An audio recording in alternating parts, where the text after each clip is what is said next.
Purpurisan amara pengrat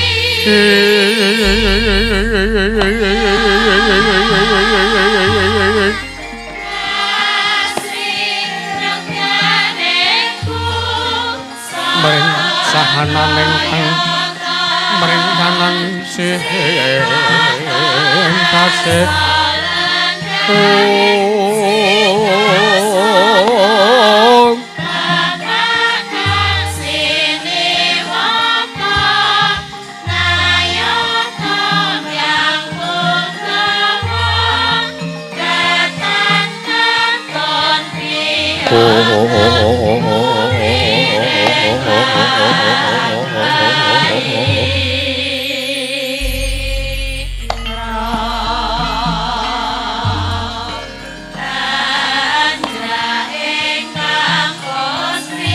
Sri Bala Dewa Narapati Twinari swaraning Kresna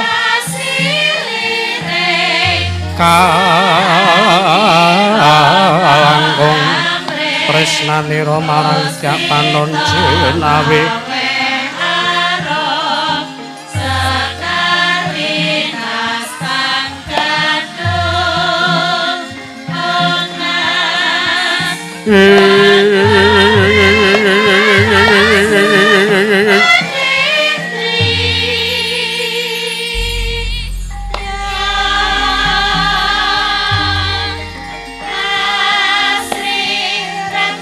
Turnalina dadya petenging Kurawa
Yantan Antara Ratri Amung Ceta Pukulon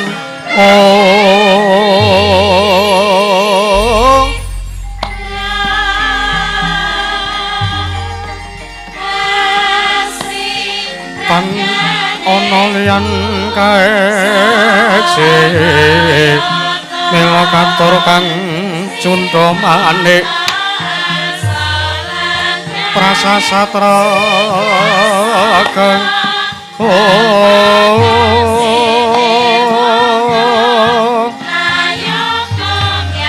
ulun kang sumembara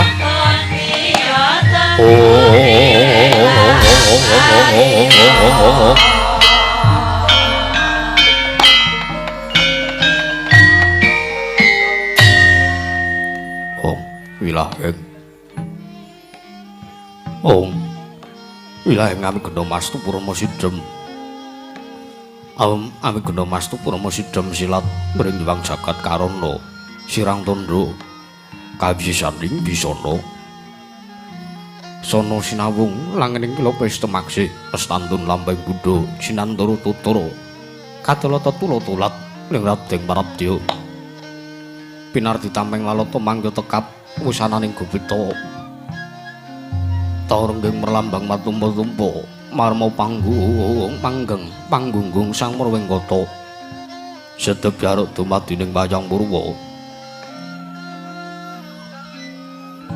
pawakaning kandha linarik runtuting basa tungging kura ngemu surasa yen narasaya karaos mulat saruwang rasa wandi wuruhing diri rasa rumangsang rumangsandi nirjalma ngilo kaca jarweh wis rakup ceng carita lebet wis kagelar jeroning pagliran ya kuwi sejati amriksane panggelaran inggih Purwa. Surya Candra darum nyewang Kartika wis kinurba darateng kawasa sahari ratri angedri bawana prawateking dosina gilir gemanti. Temadati witenganing dina sasi warsi windu kang sarta abad. Pedhung lantang kartu mangkartu isine rambun toya jampat ing grembya. Dado padhang ing kutu-kutu walang katoga burunana yang buruntu dado branan tanpa wicalan. Padhang tarwangan sinaru Sang Hyang Ratnawi ingkang arsa merbawani jagat. Bonggeng jagat wetan tumumun kang mugarabang mrenganggal lamun gagsayan dilan-dilato bumi.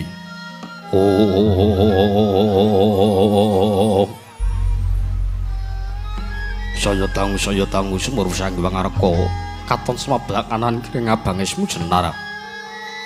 Kapur bawan sinari Sang Hyang Basanta. Tanem tu katon ijo royo-royo amangku gunung ingkang biru moyo-moyo.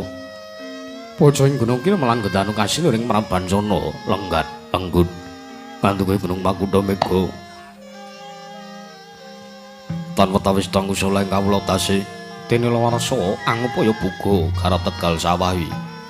Angluh silur tatanana pedhote sinambi sendonan sesindenan mikul garulukune anggir ngraja kayane sawanara pirembagan Samarawangi.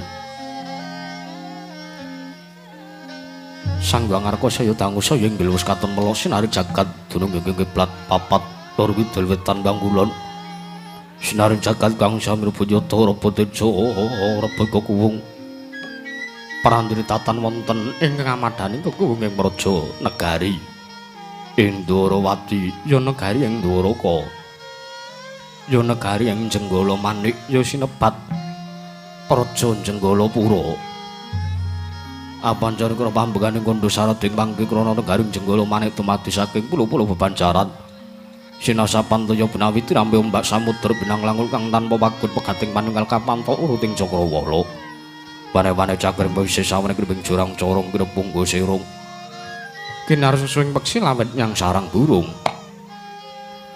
Wonten ugi pasisiran tersasana jembar kebeganing pasir gemelaring garis pinggir tanem tuhang rembuyung raya-raya karang gitri rawe-weren klapa bumi subur pasiten mawur satengah tinandura tangkar tumangkar kawriyan dadi gunung-gunung bebanjengan angrangsang langit lenggak-lenggok lampahe toya kang mijil saking sendang kang ringkir tandhe iline kang pinara-para laine kang tinampi wadhuk binendung-bendung kinari hangeleni sawah yang pategalaning Nara Keswa.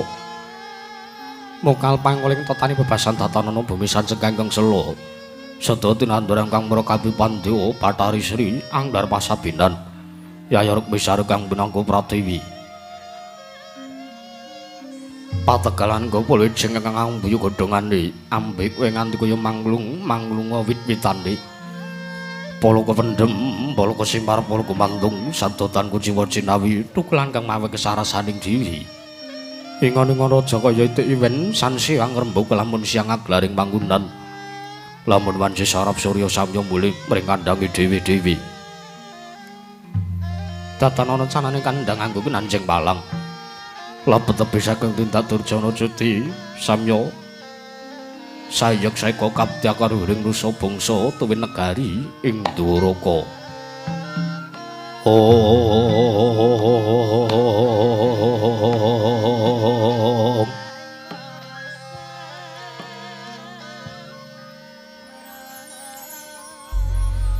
Wana gong imbanging gunung anggung renaksa mirastari run tumurun ratu merah sada dadi huruk-hurukaning lingkungan. Langkung-langkung lamun tinaliti sampun samya sampeting sesanggeman. Sepen tebih saking tindasan saya sinan saya wiruda widananing pemansinamatan daya dinajan. Sawiji cismapan sejateng jejiban kang pinuji temah mawujud manunggaling cipta rasa karsa kang satemah babar karya. Kenging binasake negaring Dwaraka nalika semana lagi mancik marang jaman kencana. Panjang munjung pasir pawukir Jinawi Gemah Ripa Karta Tata Turta Raharja dasar negara kang gedhe bore padhang jagate dhuwur kukuseta tada kuncarane turta kasusuring Pancapraja lah sinata wau ingkang asta pusarangtil bangsa negari ing Dwaraka. Menang Raden ucapna dasa namani Sang Nata Dasa 10 nama semestani. Jejuluk Sang Nata Prabu Sri Bathara Kresna. Ya Sang Wisnu Murti, ya Danardana. Ya Padmanaba. Nalindra pepakuning bumi ingkang anggung ajejegaken kautaman. Risa juga lungganing madaring Damparcana. Ora montor-montor sipating Bathara Yayah dewaning ngandum kabagyan ing Jawantah nenggih Sang Hyang Bathara Suman, ya Sang Hyang Bathara Wisnu. Mula sang jaring para abdi emban jedhi manggo tanggung Jaka paloro-loro kang samya ngambil upacaring Rabon Yayara ping samudra dedaratan. Datan kantun Wiswanira Senopati Negaring Dwarawati satring sewila bumi. Nenggih Sang Raden Harya Setyaki ya Raden Tambakyuda, ya Raden Yuyudana, ya Raden Wresniwira, ya Raden Singamulangjaya, ya Raden Bima Kunding. Satriya kandhet nyayat ingkang kasinungan kasektene duwe bebasan pinatamen dadina lumender. Tinumbak Banggong Sinuda putung pramila datan mokal den dadosaken bebeteng tinanggulanging raja negari ing Jenggalapura. Datan kantoning mangke pasebane ursang ya para kawula tasih nayaka Myang Punggawa ingkang sampun ketingal jejel riyel rapet pepet pipit prasasta tata pandenggul datan posela labet sekadang para siba ing Jawi katinon gendera mbludak gendera rontek umbul-umbul kekitrangan danu yayeng mondo ing mangsa labuh payung megar mendi jamur bateng mangsa rendheng tumbang ngatu jating araning mangsa katiga prandening mangke katingal tidhem jinem madaring pasewaken negaring Jenggala Manik. Sang Nartasa medhar sabda pangandika katon tintriming Waradaya duwe Mulan Rawira utusan duta saking negaring Astina nenggih tetuwangganing praja negari Yawastina nenggih Sang Tapa Gandurna sumawana teng pandur Sang Prabu Baladewa milarsa Sang Nata Prabu Sri Bathara Kresna medhar sabda pangandika dereng kawedharing lisan.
Linali saya katriya triyasmara marang risang kate rate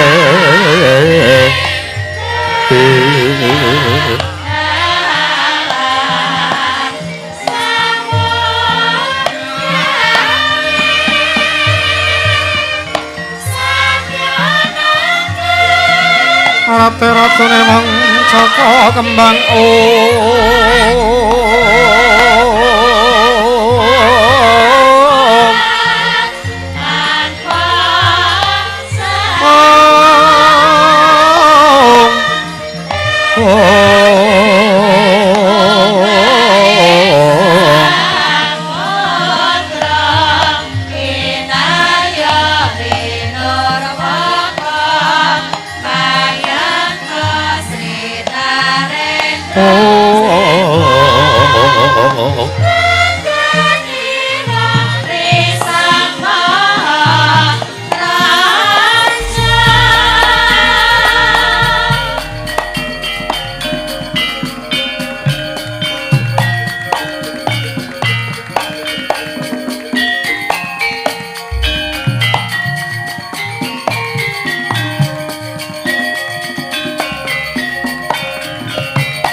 langening alang jemanaka mantan moncar tinon ler kokonang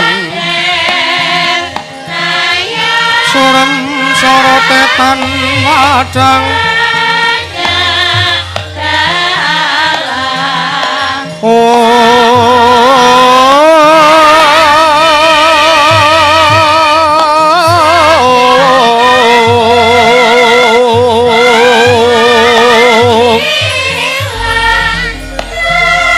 kasoran macaring ornamen kekono dasare mangsa katiga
Sritinan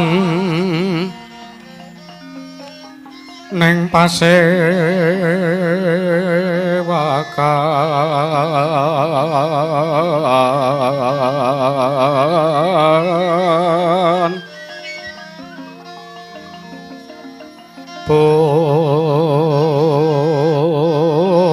busana maneka warna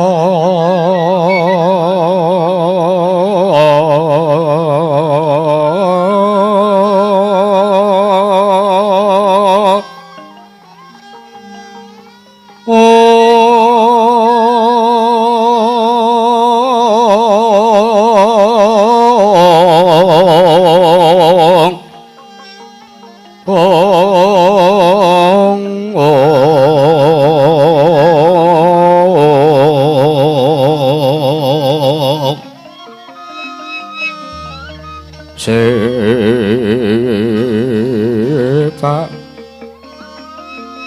pos peteng udyono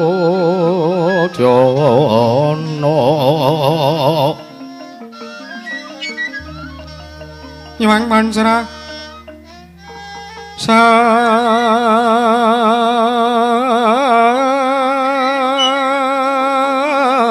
rukma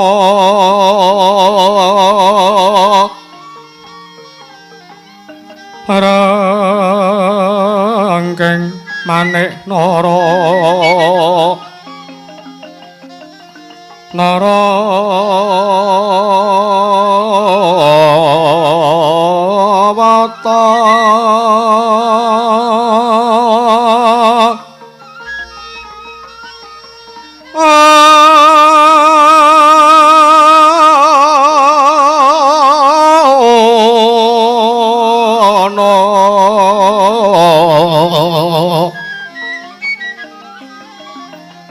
Obro Prabanya kang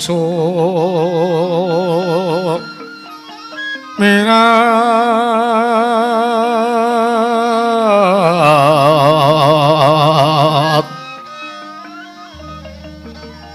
kenyaring teca laliwaran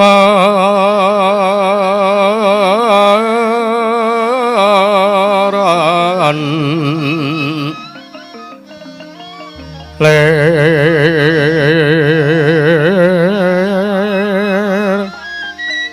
ki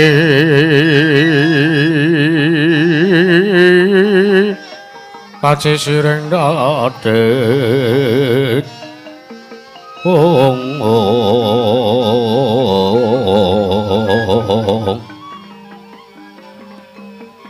wimbo kekandha amrek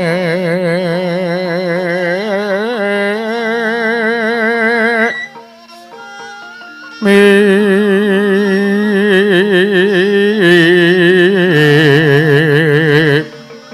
engeng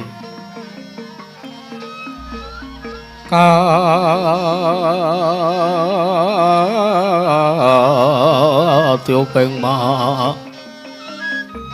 Aruta Anda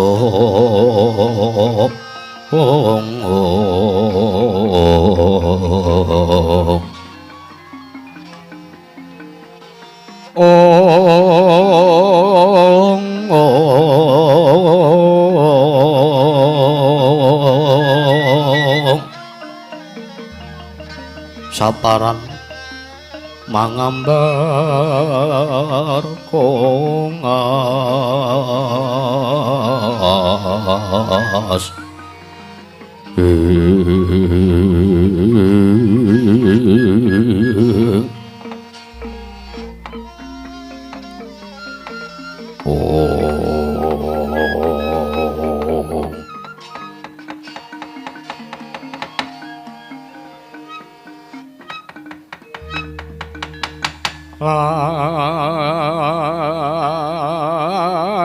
lamun sira angga guru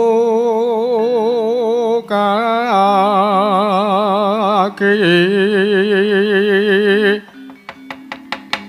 amilya manungsa kang nyata ingkang becik maratabate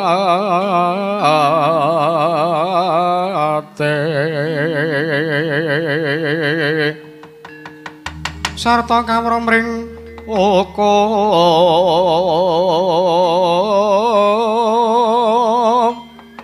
kang ibadah lan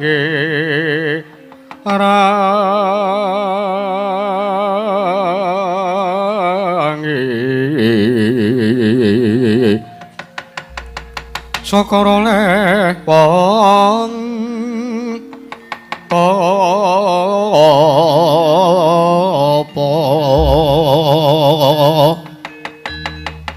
ingkang was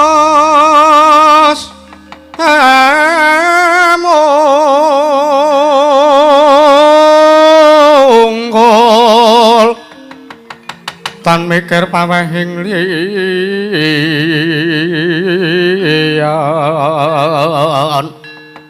iku pantas Kuranana kaki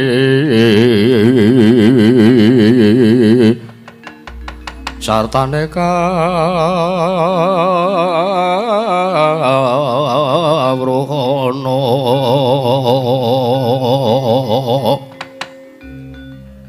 Om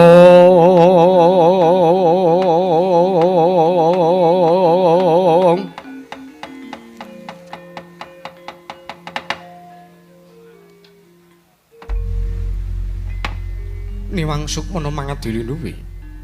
Ana sasmintan ningsun jagat wasisaning Bathara Bawana langgeng. Sinunggi datana warat. Ora mangkata dhisik kadangipun Kakang ing swala bumi. Kadangipun Kakang Dimas Garbaruci. Setyaki. Sawise Syadi sowan ngadhep ana ngarsanipun Kakang padha kanthi raharja sartane prayoga sowanmu. Tambak yuda singa mulang jaya. Nunamit pasang lima tapi Dina-pina ing iladuni dumawahing tawang tuwang Dina-pina saking siku dendaning Ubathara Kangga Prabu kepareng paduka miji dumateng wiswanipun ingkang rayi ing Garbaruci pun Setyaki kepareng wilujeng wiswanipun ingkang rayi Kangga Prabu boten manggelangan setunggal punapa anggen kula sowan turga mendhak kula sirna panggih Yono Basuki tatan wonten rubeda setunggal punapa nanging dereng lansak sapunipun kepareng kula ngaturaken sembah sungkem pangabekti kula kunjuk sandhap padha paduka Kanjeng Koko Prabu Indrawati Koko Prabu Kresna. Iya Setyaki siadi atur bekti ana ngersanipun Kakang ya ingsun tampa ora liwat pangestu ningsun nata Ndrawati wae tamanana Bima Kunthing sampun sanget anggen kawula pundi karya jimpat paribe dayanana ingkang santosan Koko Prabu boten langkung ing sak mangke kula namung pangestu padha dawuh paduka Kanjeng Koko Prabu Sri Bathara Kresna. Iya Setyaki padha tatanen barisaning para wadyabala sartane para kawula tuwin kadang sentana nayaka ning Maraja Negara Dwaraka aja nganti ingkang padha saur manuk jeneng ingsun nedya mbabarake tinanem Brahma wigatining pasewakan tambak yuda pareng paduka dawuh kelaring ingkang rayi kula ngestaken dawuh paduka Kanjeng Koko Prabu. Nun mangke Koko Prabu Baladewa Koko Prabu ing Mandura jimat sesembahan kula nring Madyapada prapting delahan Koko Prabu sarawuh paduka Kanjeng Koko Prabu Baladewa wonten Praja Negari Ndrawati sareng kaliyan Bapa Durna ing Sukalima ingkang rayipun nata Ndrawati ngaturaken asung masegan manakrami mugi kunjuk wonten ngarsa paduka Kanjeng Koko Prabu Baladewa ing Mandura. Koko Prabu ya jagat pangestu wayah para jagat Patindra Jaladewaku ya Yayi Prabu Ndrawati siadi nata Ndrawati Yayi Kresna atur pambagya raja sartane nggone siadi miji kelawan sawanipun Kakang asung pasegan panakrama wis tak tampa Kresna gawe bombong legawanipun Kakang ing Mandura ora liwatipun Kakang ing Mandura ngaturake pudya pangastawanipun Kakang ing Mandura katura kunjana ngersani siadi Ndrawati Yayi Prabu Kresna.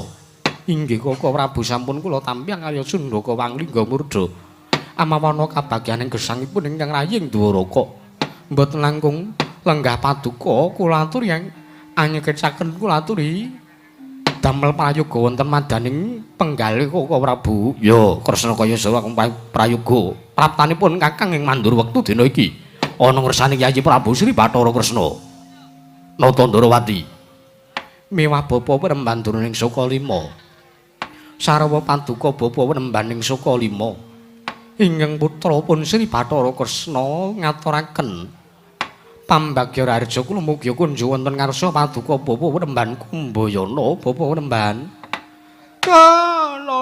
lole astaka swala sela berdapa somorante tali wesi jenenge rante wong wedok metu bengi jenenge anak Prabu Ndrawati inggih kepareng paduka miji dumateng piswanipun ingkang Bapa ing Sukalima nggih ingkang bapa pun Kumbayana samangke kula piji den piji sowan kula katimbalan wonten ngarsa paduka Prabu Sri Bathara Kresna pambagya raja sampun ingkang Bapa tambi akarya bombong dasmanahipun ingkang Bapa ing Sukalima namung boten langkung ingkang Bapa ing Sukalima ngaturaken salam taklim kula mugi kunjuk wonten ngarsa paduka anak Prabu Sri Bathara Kresna anak Anggir Ndrawati. Ki Bapa Wremban Durna sampun kula tambi Akarya bombong dasmanahipun ingkang putring Dwaraka mboten langkung kaskecakna lenggah. Paduka bapa penemban turning Sukalima, bapa penemban. Kula anak-anan. Sampun mboten kirang kayogi piswanipun ingkang bapa ing Sukalima nggih, anak angger Ndarawati. Koko Prabu Baladewa sarwa paduka Kanjeng Koko Prabu Baladewa ing Pandura ingkang rayi enggar barujipun Setyaki ngaturaken sembah bekti kula kunjuk. Kateng pun Kakang Dimas Setyaki, yo. Siadi ngatur bekti kelawan pun Kakang. Ora liwat pangestunipun Kakang ing Mandura Tampanono. Kula nun sampun wonten kirangken kula pundi daturna cimat. Mugi kaskecana lenggah paduka Kanjeng Koko Prabu. Yo, kaya wis ora kurang prayoga Setyaki. Ya Setyaki tak tampa. Sapa sing ngomong? Lho. Kowe rak mbageke kowe ngatur bekti karo Begawan Durna ta Setyaki? Ora ana wong ngomongan. Ora sudi mbageke wong kaya kuwi. Setyaki wonten dawuh. Kowe iki mbok yo aja kaya ngono. Kaya ngono pripun? Kula kaya ngene, mboten kaya ngono. Lho engko sik.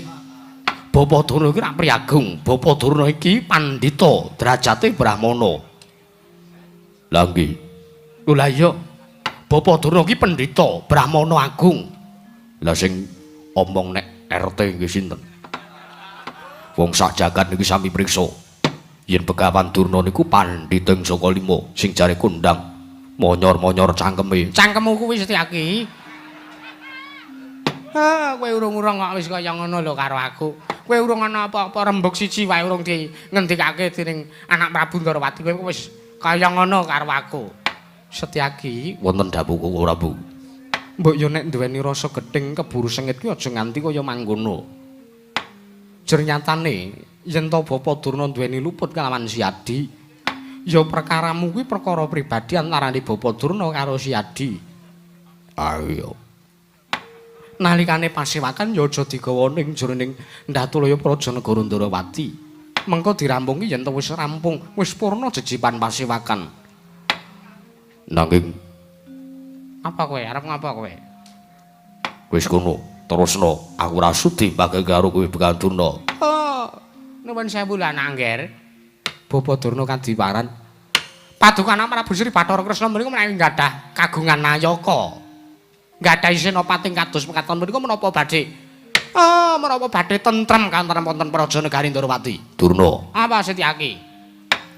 perkarane ora sanganake pasewakan. Jaduk wae karo Setyaki. Wis. Wah. Rumah saku kok pasewakan durung wiwit wis kaya ngene gegere. Kajengipun kok anak Prabu, kula mboten badhe midhangetaken aturipun netizen Setyaki menika. Bapa Durna iki kula semanggaken Bapa Durna. Nun mangke Bapa Remban, nun mangke ugi kok Prabu Baladewa. Kula wonten maring adawan anak Prabu Yayi Ndarawati piye? ndadosaken kejut sotaninggalipun ingkang rayi Punata Ndarawati wondene sak mangke kula nambi rawuh paduka ingkang sumengka pangawak bajra sengkan-sengkan datan pepoyan menawi alit utusan gandhek sak kembaran agengipun utusan Ayaka Praja Negari ing Astina menapa dening Mandura teka sak mangke paduka kekalih rawuh wonten Praja Negari Ndarawati saestu ingkang rayi inggih ingkang putring Ndarawati kula nyadong dawuh timbalan paduka kekalih anggenipun rawuh wonten Praja Negari Dwaraka. Lan ana suka lan penggalih paduka ing sakmangke kesedua paring dawuh. Kados pundi anggenipun kula badhe nampi dawuh pangandika paduka kalih. Samangke kula sumanggaken antawisipun Koko Prabu Baladewa menapa Bapa Durna langkung rumiyin ingkang badhe paring pangandikan Bapa Durna. Kula napa sampean sik niki? Lah monggo. Wong nek kula niku ming minangka penderek.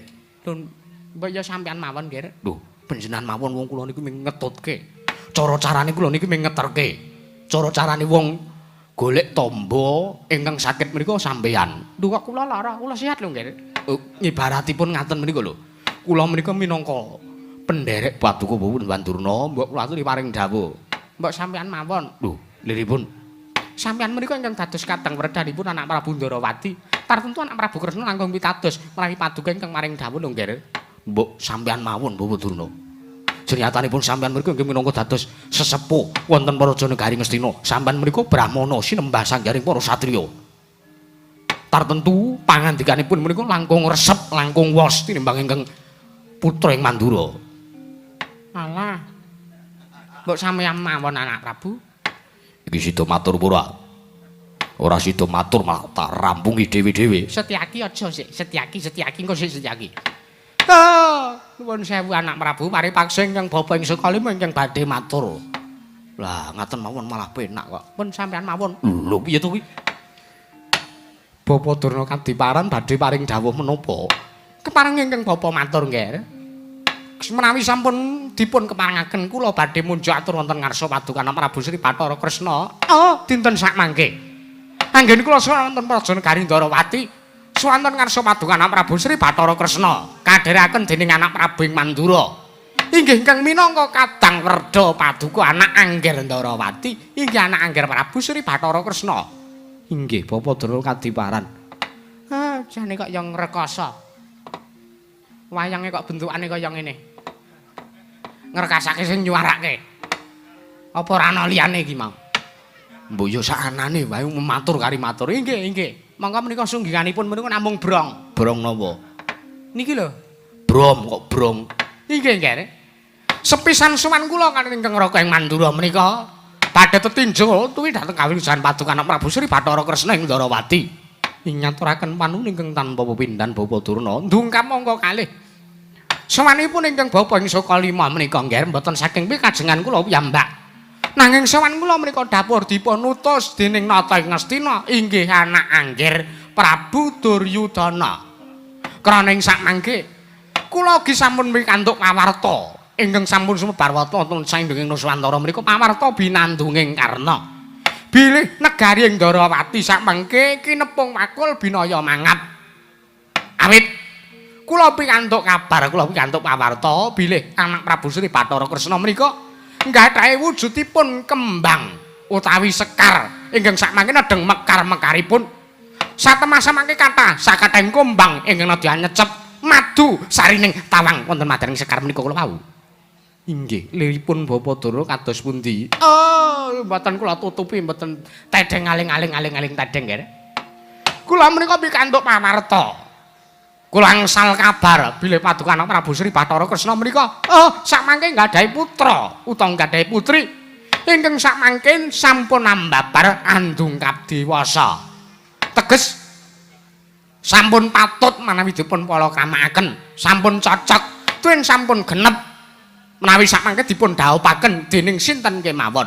Lah pramila kula matur bilih negari Ndarawati kinepung wakul binaya mangap menika awit kathah sangganing para nalindra, brahmana, satriya kalian kawula alit menika ugi kathah ingkang sami kayungyon gandrung manambut putri paduka inggih putra ing Ndarawati ingkang boten lepat menawi boten lepat asmanipun ing menika sesilih Dyah Ayu Purantawati inggih Dewi Purantawati. Pramila nggih gandeng sakmangke kula sampun ketayalan saking negari Ngastina dumugi wonten mriki kula miyak sangganing para nalindra tuwin sangganing para satriya ingkang sami mapan wonten Praja Negari Ndarawati menika lilanana suka lan penggalih paduka Prabu Sri Bathara Kresna ingkang putra inggih putu kula pun Purantawati menika sakmangke badhe kula boyong wonten Praja Negari Ngastina badhe kadhawuhaken dening putu kula pun Lesmana Mandrakumara lho nggih anak Prabu. Yo, Yayi Ndarawati yo. Yen to Siadi mengko luwih ngeboti saking sangganing para nalindra ingkang padha mapan ngepung negara Ndarawati padha karo Siadi golek perkara karo pun Kakang ibarate wong legan golek momongan.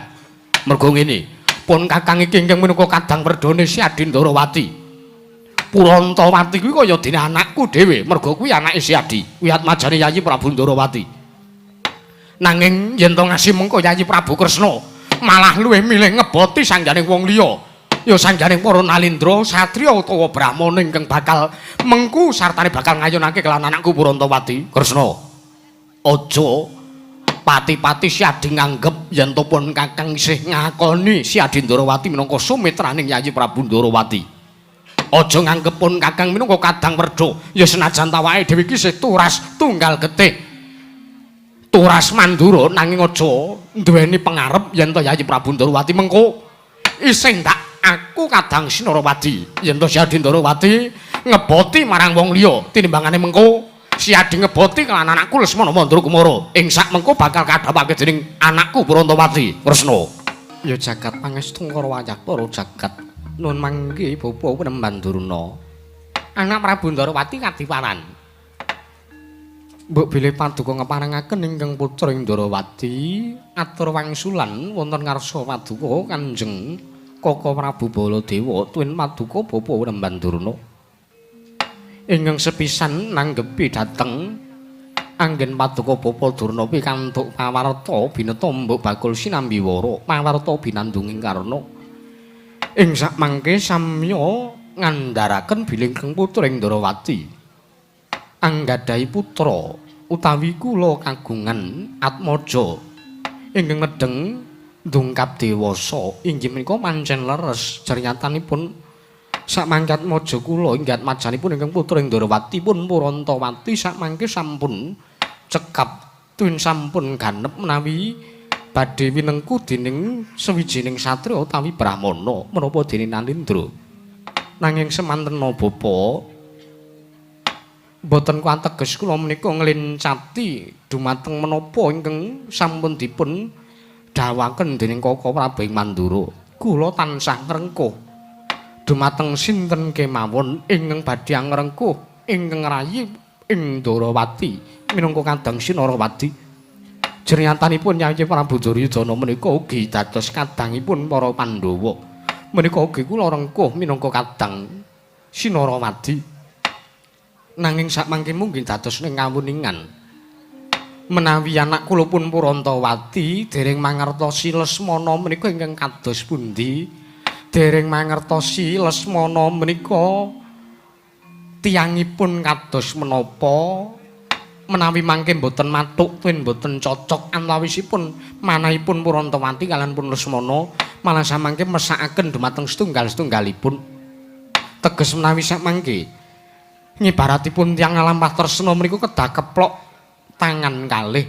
Menawi asta kalih menika keplok tartentu saged mungel, nanging menawi namung asta setunggal ingkang keplok tartentu mboten badhe mungel menapa-menapa. Ngibaratipun menawi Lesmana tresna kaliyan Purantawati nanging Purantawati mboten tresna kaliyan Lesmana. Menika sami kemawon kosok wangsulipun mboten badhe anjuk dumateng katentreman nanging malah badhe dawah wonten juranging kasangsaran.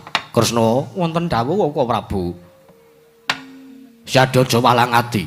Jernatane pun Kakang iki uga minangka dadi wong tuwane Purantawati. Tartentu mengko aku ingkang bakal dawuh kelawan anakku Purantawati. Lesmana ki wonge kaya ngene. Oh, Lesmana ki turase kaya ngene. Lesmana ki kabisane kaya mangkene. Ya jernatane nyuwun sewu lho Kresna. Anakku ing Saraja Binangun ya Lesmana Mandura Kumara putra Ngastina kuwi pancen wiwit mbiyen nganti saiki, wiwit lahir nganti saiki ndungkap dewasa kuwi anakku Lesmana kuwi kedunungan sebel sial. Tegese wis bola-bali Lesmana anakku ing Ngastina kuwi kepengin mengku sawijining wanita, mesti gagar wigar tatanan antuk karya. Siadi ngelingi apa ora? Nalikane Lesmana bakal mengku sartane bakal nglamar kelawan Pergiwa, mesti rak yo nyatane kalah karo anakku ing Pringgondanya kuwi Gatotkaca. Nalikane Lesmana arep mengku Pergiwati nyatane kalah karo Antareja. Arep mengku Janakawati kalah karo Antasena. Oh, nuwun sewu lho nggih anak Prabu. Lesmana menika badhe nglembuk tanggane kemawon mboten kelakon. Lesmana menika badhe mengku karo tanggane, mongko ming kletan sak omah menika mboten kelakon. Malah sampun dipun grebek. Sampun ketukup Lesmana menika niku semanten. Ning sangka pintere Lesmana anggenipun Indra. Lesmana namung wangsulan. Nuwun sewu, kula menika mboten nggadhahi raos menapa-menapa kaliyan tangga kula. Kula menika namung tumbas. Menika ingkang samangke badhe dadosaken sarana slametipun putu kula pun Lesmana Mandura Kumara. Oh, pramila kula aturi mesakaken lho, Ger. Kula aturi mesakaken. Lesmana menika bola-bali kepengin gayuh wanita menika samangke gagar wigar datan antuk karya. Malah nate nggih tanggane sing diincer niku ming tanggane. Kedenangan bojone. Ngantos nalika semanten wonten sawijining dinten menika wayahipun sonten Lesmana menika ngantos dipun raupi sambel lho Anak Prabu. Lho, Menika kapan Bapak Durna? Lho, riyen nika lho, sasi Oktober. lho. Setahun kapengker. Inggih, inggih. Kula menika ngantos mesake Lesmana niku kan diraupi sambel lho, Nger. Ah, bojone sing digendhak Lesmana niku rekane enten bakul bakso liwat niku. Lah kok ming tumbas sambele, sebulane ya kok. Niku kedadosane teng musala niku, Nger. Iya. Wah, lah kok dadi kaya ngono lakon Lesmana. Inggih, pramila menika. Menika sampun kathah historisipun Lesmana Mandrakumara ingkang mesakaken sanget anggenipun badhe mengko suwijining wanita nanging dugi semriki gagar wigar tatanan untuk karya nggih Anak Prabu. Kula aturi menggalih, kula aturi mikir. Mangga. Ya jagat pangestu ngara, Bapak Durna, kula wonten timbalan. Sejatosipun kula menika ugi ngeman kaliyan anak kula pun Purantawati. Lho, ngemanipun ingkang sepisan kula midhanget pangandika Paduka bilih badhe midhangetaken anak kula pun Purantawati kaliyan anak kula pun Lesmana Mandrakumara. Menika kula remen ceryatanipun menawi ing sakmangke menawi Lesmana Mandrakumara kaliyan pun Purantawati kalampah anggenipun dhaup tartentu menawi sakmangke anak kula pun Purantawati sampun grebini tumuli nglairaken jabang bayi. Jabang bayi menika ingkang sakmangke badhe nerasaken turas negari Ndarawati ugi saged dados turas negari Ngastina. Lah menika. Oh, menika peluang emas lho, Nger. Menika peluang emas. Terus sampun ngantos dipun lerwakaken. Menika sampun ngantos dipun lewataken. Sampun ngantos dipun napa nggih? Sampun ngantos Bapak Durna menika kenging napa? Kula kelingan Lesmana le diraupi sambel niku lho, Nger. Kula mesake banget niku. Inggih Bapak Durna. Nanging nuwun sewu mitratipun ingkang putra tiyang ingkang badhe aramban katresnan menika inggih menika ingkang sepisan kedah mangertosi dhumateng calon pinanganten kakung utawi pinanganten putri. Nggih. Samangke menika kula ingkang badhe paring mangandikan kelawan anak putu kula pun Lesmana Mandrakumara. Ya Kresna, mengko aku sing bakal dawuh kelawan anakku Purantawati. Nanging ingkang bagus Yadi mengestanana. Kalan apa kang dadi karepane anakku Lesmana Mandrakumara? Ya jagat pangestu ngara, Bapak Durna. Wonten dawuh. Kula aturi nyekseni sedaya kemawon wonten mriki ingkang sami lenggah. Gandeng ugi kula sampun ngantepi menapa ingkang dados tekad Paduka Bapa Nemban Durna. Menawi mangke babagan anak kula pun Purantawati ingkang badhe kadhawuhaken dening anak kula pun Lesmana Mandrakumara. Menawi ngantos wonten kogelan manihipun anak kula pun Purantawati mangke kula ingkang badhe matur wonten ngarsanipun anak kula pun Purantawati liripun inggih liripun sakmangke kula nayogyani anggen Bapa Remban Durna nglamar anak kula pun Purantawati sakmangke kula tampi panglamaripun Bapak Durna Dunamit pasang limantapit dina bindong kula dene dumawing tawang tuwang Koko Prabu nuwun sewu kadangipun Kakang Dimas Setyaki piye? Kula aturi midhanget, kula aturi menggalih. Menggalih babagan napa? Menawi sang mangke ngantos Koko Prabu Ndarawati masrahaken ingkang putra inggih punika Dewi Purantawati dumateng pun Begawan Durna tartemtu samangke badhe kadhawuhaken dening Lesmana. Menapa watu Kanjeng Koko Prabu niku boten ngemuti. Menapa padu Kanjeng Koko Prabu Sri Bathara Kresna boten prisa bilih Lesmana menika pancen nyata anak ratu.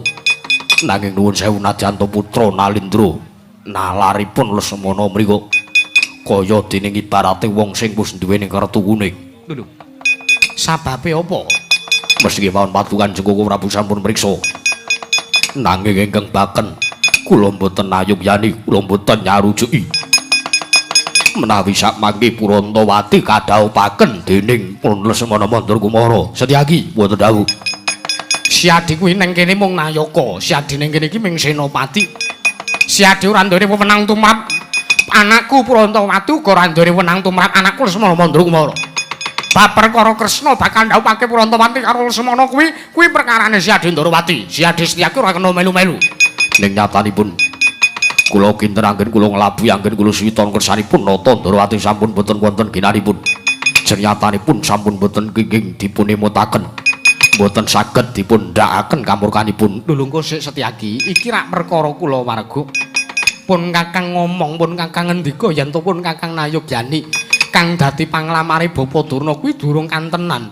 Yen to mengko Purantawati gelem dirabi karo Lesmana Mandrakumara. Mboten idep. Ingkang baken kula mboten sarujuk. Yen to Siadi ing Swala bumi ora narimake lan kang dadi ngendikanipun Kakang, Kula aturi mrayugaken, kula aturi nyekecaken anggenipun sami penembakan. lho Siadi arep nyandi. Kula badhe wangsul wonten kesatian garba ruci Koko Prabu.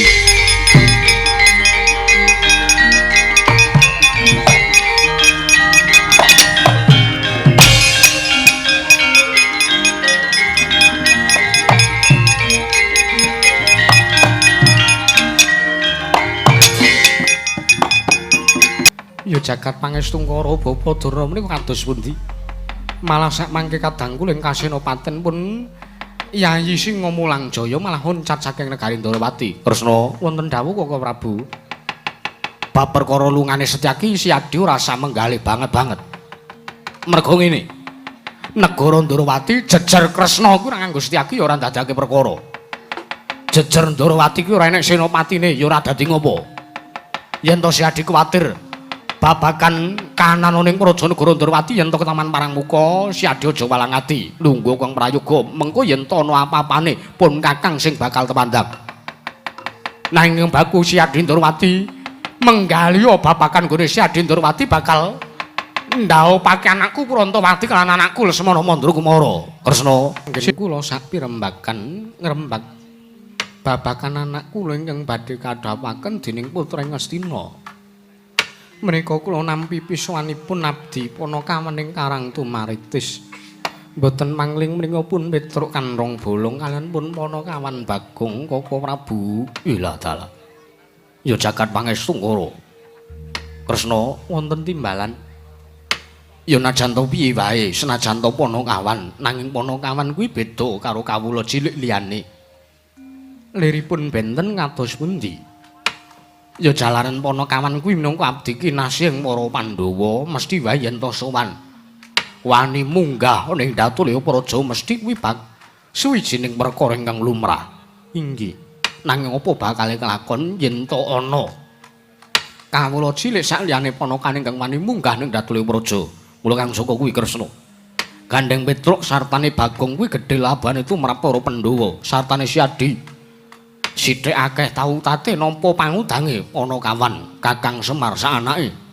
Marata diake praptane Petruk karo Bagong kuwi timbalana dangunen mbok menawa ana wigati Kresna. Inggih. Koko Prabu Baladewa. Kula aturi lenggangkang langkung prayogi. Yo, Kresna kaya seorang prayoga Yayi. Ora mengkoto dhisik Panakawan Petruk Kanrong Bolong. Petruk sawise sira sowan ning Praja Negara Ndarawati padha kanthi slamet praptamu Petruk. Panakawan Petruk Kanrong Bolong. Nunamit pasang Kalimantabe. Dina-dina ngeloduni dumawing tawing tuwing. Linepat ning tolak manu nun mangke. Sinuwun keparang paduka Gusti kula sanata sinuwun Prabing Ndarawati, sinuwun Prabu Sri Bathara Kresna. Amiji dhumateng pisuwanipun ingkang abdi ing kapetrukan. Pun Petruk Kanrong Bolong keparang sowan kula wilujeng sinuwun. Mboten manggelangan setunggal punapa tinebena saking rubeda cinaketna mring kanjewanan tuwin karahayon sowan kula durga mendhak kala sirna keparang kula ngaturaken sembah bekti kula kunjuk. Sinuwun Ndarawati. Ya Petruk. Sira atur bekti kelawan panjenenganing sun ora liwat pangestuning sun wae tampanana Petruk. Kawula nuning ndi? Sampun boten kirang prayogi sinuwun. Prayogan munggon mulunggu Sampun boten kirang prayogi. Panakawan Bagong padha kanthi slamet tekamu. Panakawan nuname pasang Kalimantabe. Tinebena ngeloduni dumawing tawang towang. Linepat ing tolak manuk. Manu, Gong. Ha? Manu. Ora manuk. Ora. Manuke engko nek esuk. Oh ya. Linepat ning tolak manuk. Nek sinuwun Prabu Ndarawati. Iya Panakawan. Nggih. Paduka miji dhumateng pisuwanipun ingkang abdi pun Panakawan Bagong wilujeng sowan kula ngaturaken sembah bekti kula konja sinuwun. Iya Panakawan Bagong tak tampa. Ora liwat pangestu ning sun wae tampanana. Nonane nggih sampun boten kirang prayogi. Prayoga nunggon musuhan ning Praja Negara Jenggalapura Bagong. Nggih sampun boten kirang sekeca sinuwun. Petra padha kanthi slamet tekamu Panakawan Petra. Sinuwun Mandura lenggah teng negari Ndarawati. Yo, sekawit aku sowan ngersani Yayi Prabu Ndarawati. Nggih. Keparang wilujeng sowan kula bekti kula kunjuk sinuwun. Yo, Petruk tak tampa lan pangestuku wae tampanana Petruk. Sampun sanget anggen kamula pundi? Prayogakna sowanmu, sampun boten kirang prayogi. Bagong padha kanthi raja sak praptamu. Pamujinipun sinuwun Baladewa wilujeng bekti kula kunjuk. Kula ngaturaken sembah kunjuk wonten ngarsa paduka Kanjeng Sinuwun Prabu ing Mandura. Yo, Panakawan Bagong tak tampa. Ora liwat pangestuku wae tampanana Bagong. Ainak non. Apa Gong? Ainak non. Apa? Ainak non. Sing cetha to, kawulana non. Kawulana non. Kowe ngomong apa? Ainak non. Ngandel Gong kowe. Ning masewakan kok ngomong sing kaya ngono. Lah krunguku kok sok ngono kok.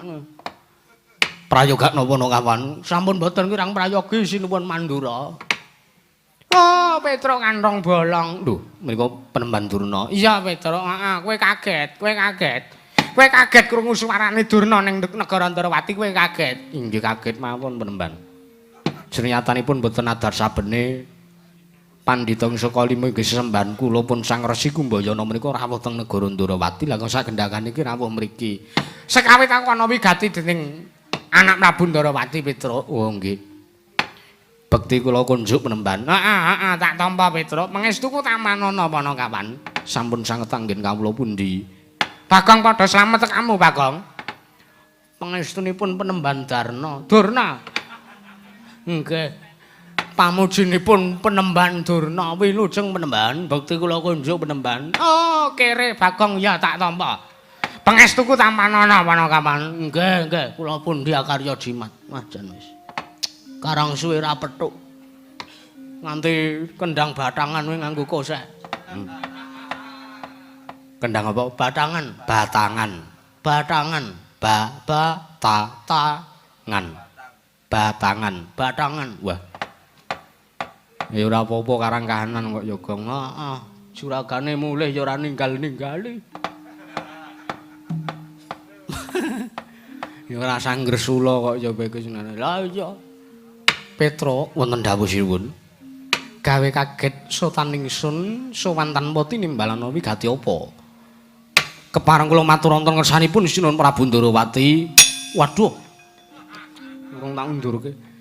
Lepat atur diagung pangangsa ingkang sepisan kula badhe ngaturaken tebasiti sekul binunteling ron klapa. Apuren tombok bilih wonten lepatipun ingkang abdi ing ngarang tumaritis sinuwun. Iya. Petruk ndak paringi kalodhangan marata diake matur sembah nuwun. Ingkang sepisan sowan kula menika ngaturaken sembah bekti kula kunjuk sandhap pepada paduka Gusti kula Sang Nata Sinuwun Prabu Ndarawati Sinuwun Prabu Sri Bathara Kresna. Iya tak tampa Panakawan ndongkap angka kalih. Sowan kula menika mboten dipun utus dening para Pandhawa, sowan kula mboten dipun utus dening bapak kula pun Bapak Semar menika babar pisan mboten.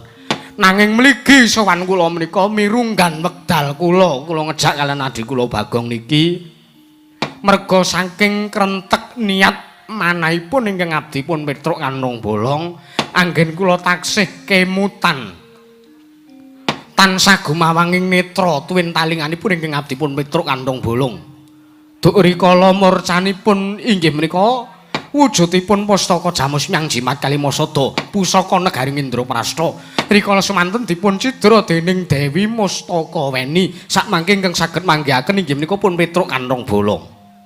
Lah malah sak mangke anggen kula manggihaken wujudipun pustaka Jamus Myang Jimat Kalimasada menika kula ampil riyin, kula silih riyin, kula golung adoh riyin, kula madeg wonten salah sawijine negari, kula madeg Nalendra jejuluk pun Prabu Belgeduel Beh nalika semanten menawi paduka ngemuti dhumateng lelampahan Petruk dadi ratu. Iya Panakawan. Inggih. Lah malah nalika semanten Sinuwun Ndarawati Gusti kula Sinuwun Prabu Sri Bathara Kresna ugi ngawontenaken sayembara nggadahi kekudangan Saderengipun kula manggihaken wujudipun pustaka Jamisang Jimat Masada, sinuwun Ndarawati nggadahi kekujangan, nggadahi ujar, nggadahi janji kalian Petruk Kantong Bala. Kula tasih kemutan banget lho niki. Ya jagat pangestu karo. Ora sah tok tiroke. Wah, mboten wong sakniki niku akeh undak ing pawarta. Mengke malah dikirane Petruk gawe-gawe malah dikirane Petruk ngapusi. Nalika semanten Paduka paring dawuh sinuwun. Sapa ta wae ingkang bisa nemokake wujuding pustaka Jamisang Jimat Masada.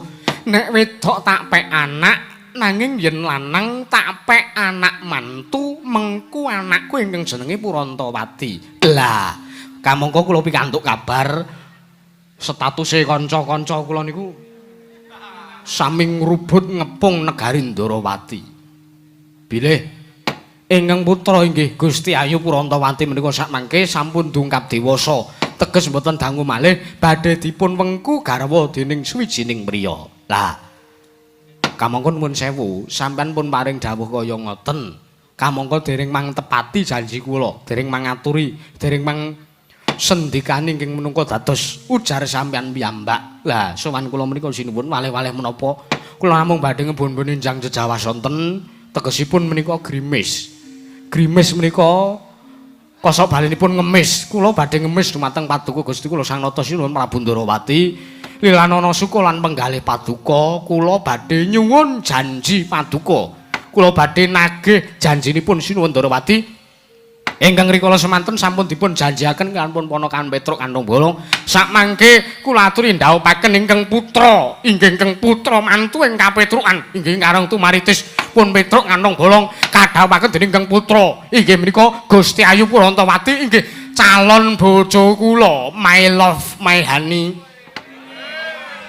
Kok nganggo my honey barang honey pintu apa udu? Calon bojo kula. Sisian kula inggih calon garwanipun, calon sehmaipun ingkang abdipun Petruk Kantong Bala sinuwun. Kakyatrisang kapirang urinang kul kinempit-kempit dosang retnaning bawana.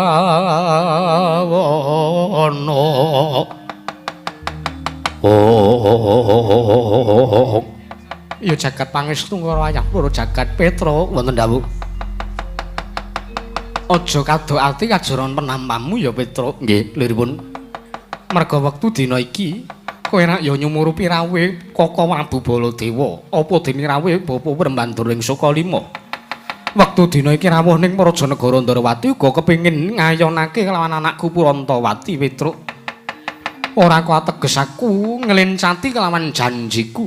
Ora kok ateges aku ora bakal minangkani klan kang wis dadi tak aturke Petruk. Nanging mangerti ya gandeng praptamu kuwi wis kalah dhisik karo praptane Bapa Durna kelawan rawuh Kaka Prabu Baladewa. Paripaksa wektu dina iki panjenenganing sun wis keparengangu kuwi sartane mesthekake. Uga wis disekseni dening wong akeh piyai kathah.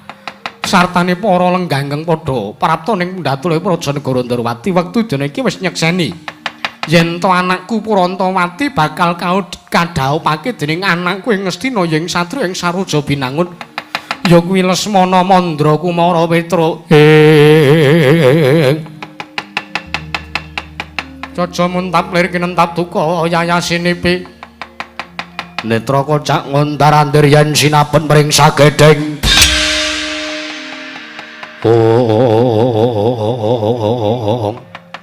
Nuname pasang Kalimantabe tinebena ing Laduni tinebena saking siku dendhaning para Jawata.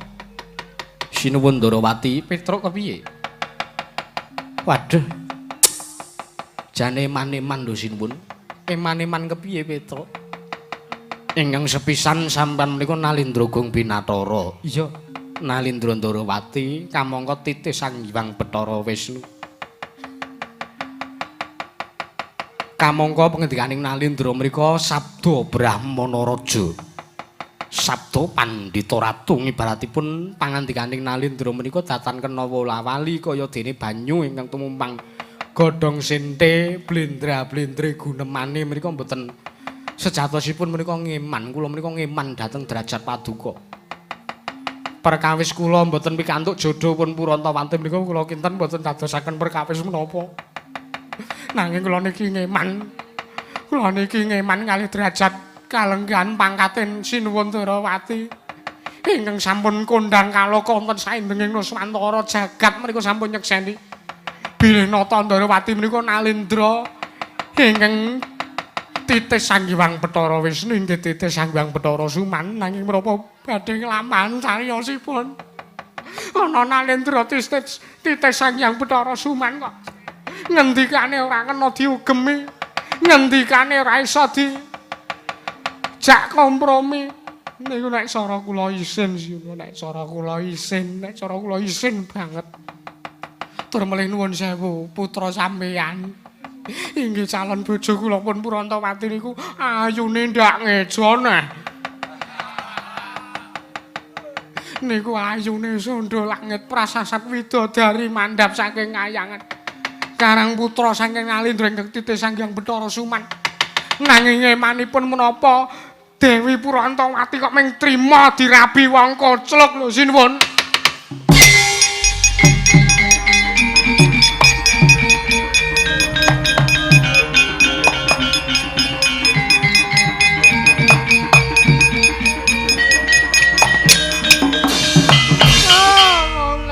Astaga swala swaru gembol sumorante. Hawala gamanaga kula goplit kantil butuh ing srika. Panakawan Petruk kantong bolong. Menika penemban Durna. Petruk iya. Oh, aja kaget wae paksaku sing menehi wangsulan karo kowe ya Panakawan. Nggih. Mboten napa-napa. Kula ngerti kok sampean mung arep nesu-nesu. Kula ngertos nek sampean mung arep ora trima. Merga sampean midhanget ing dadi aturipun Petruk bilih Lesmana Mandra Kumara menika wong kocluk. Nggih, kula bloko. Jujur kula niku ora kali teges kula ora seneng kalih Lesmana. Ora kok teges kula menika sengit kalian Ndara Lesmana menika babar pisan mboten. Wong Ndara Lesmana menika saben royal ngejak Petruk. Masa kula ya trima ing sak mangke badhe medhot tali silaturahmi antawisipun kula kalih Ndara Lesmana. Kula ngawon kok penemban kula ngawon. Kula menika ngrumaosi bilih kula namung kawula alit. Tinimbang kula sak mangke mboten kelakon dhaup. Kalian pun Dewi Purantawati malah kula mengke uga kelangan kanca bala Ndara Lesmana. Luwung kula gantung kemawon menembang. Wela.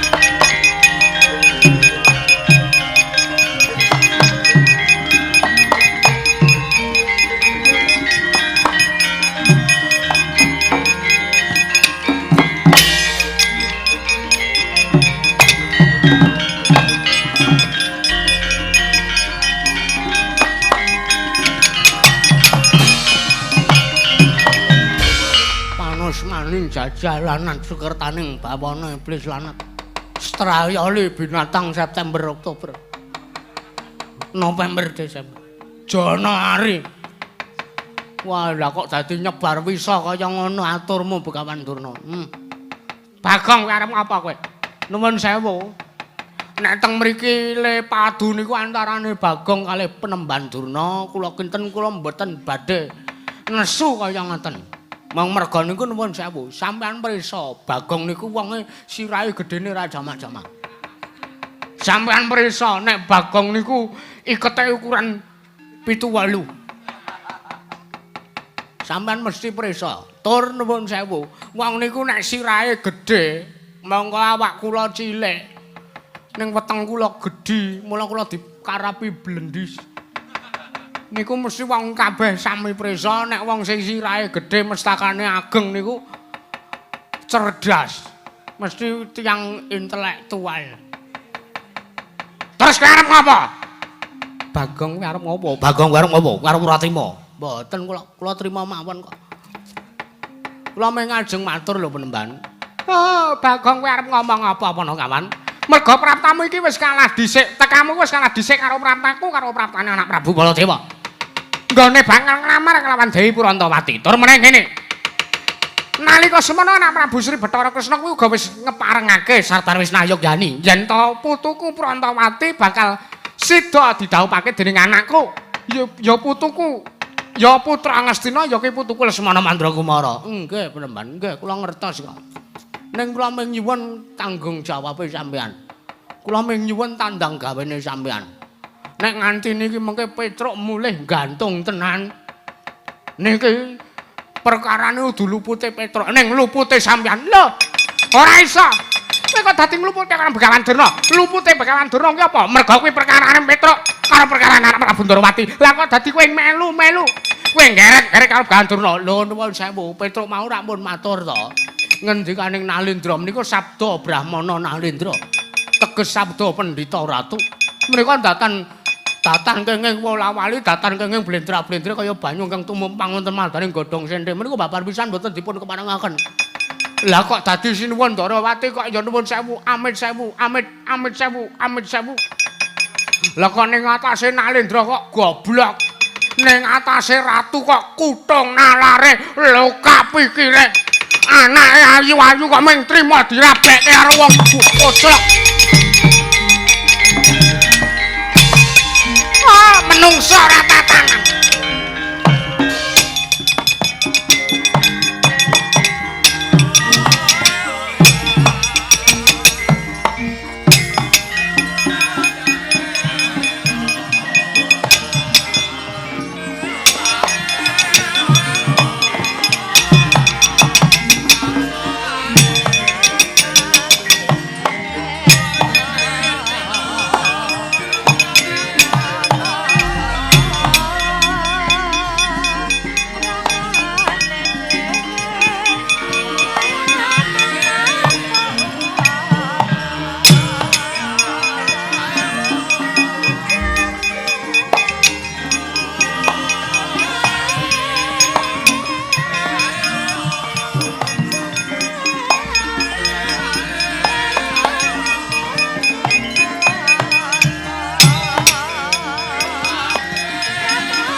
Ya jagat pangestu ngoro wayang proro jagat kriwikan dados grojogan guyon dados tangisan Koko Prabu.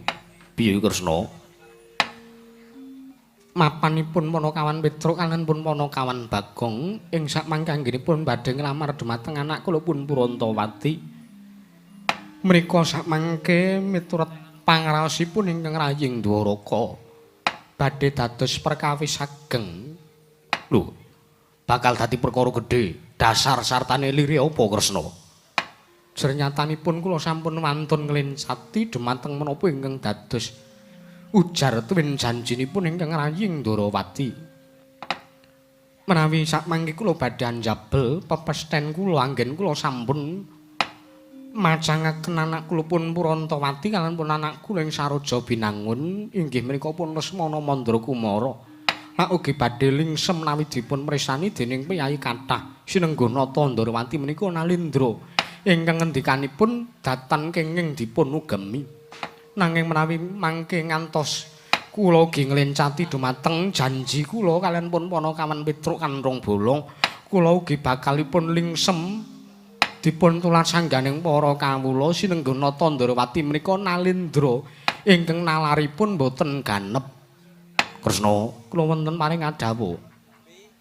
ora sah dedreg, ora sah judeg. kaya mangkur kang dadi penggalih si Adindrawati. Jar nyatane ngene, Petruk karo Bagong kuwi mung kawula cilik. Yen to ngasih mengko kelakon Petruk nggantung. Yen to ngasih kelakon Petruk mengko mati nglalu. Kuwi ora bakal nemahi daya apa-apa kelawan Prajanegara Ndrawati. Jar nyatane kuwi mung kawula cilik.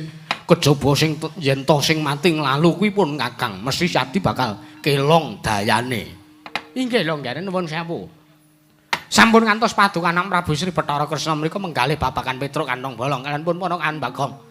Oh, ingkang samangke ngoman-oman Nalendra Ndrawati. Kula ngertos, kula niki janjane dong wau. Aturipun Petruk kaya wong nangis niku janjane merga sangka Petruk menika sejatosipun marah lho anggere. Marah liripun kados pundi? Petruk menika janjane nesu, Petruk niku janjane duka. Ning kenging napa kok Petruk niku mboten ngamuk, Petruk napa mboten nesu-nesu, ature mboten nantang-nantang kalian para lengganten Prajanegara Ndrawati. Oh, merga Petruk niku ngrumangsani, dheweke niku mung kawula cilik. Dheweke menika namung batur pramila mboten gadhah wewenang tumrap menapa kemawon. Petruk menika sawetawis wekdal namung nedha narima ing pandhem kemawon. Ning ngene Kresna, ndak kira si Adi rasa judeg menggalih babagan perkara Petruk apa dene Bagong. Ingkang baku samaptakna sartane tantingen anakku Purantawati mengkone bakal kadhopake dening Lesmana Mandra Kumara Kresna. Ya jagat pangestu karo ayak loro jagat. Maling sak mangke kula pesthekaken kula ingkang badhe tumuju wonten ing taman keputren Kaka Prabu. Ya kepareng Si Adindrawati kepiye? Kepareng wong sak mangke ingkang raya mbibaraken pasewaken wonten Prajanegari Ndrawati. Ya Nata Ndrawati, Yayi Prabu Sri Bathara Kresna tak keparengake Dimas. Purnagati ning Mananggilan. Arsa sang nata kondurang ngedaton jeluk saking Dampareksana kinapit gamparan gading. Kadharaken sangjaning para banjat jedi manggung tanggung Jaka Paloro ingkang samya ngambil upacaring prabon. Kawijayan saking Mandara tindak nyosang Sri Naranata lamun kantenan saking Mandara Nata Ndrawati arsa munjuk sesanti ngersaning Gusti.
Sinukmaya winajeng asepi sinimpen telenging apu pambukaning warana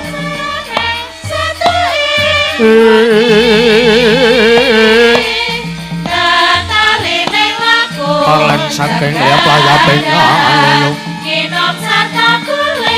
pindha pecating sumena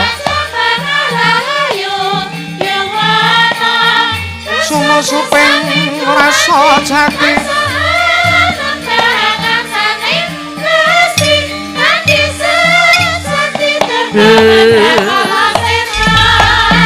Oh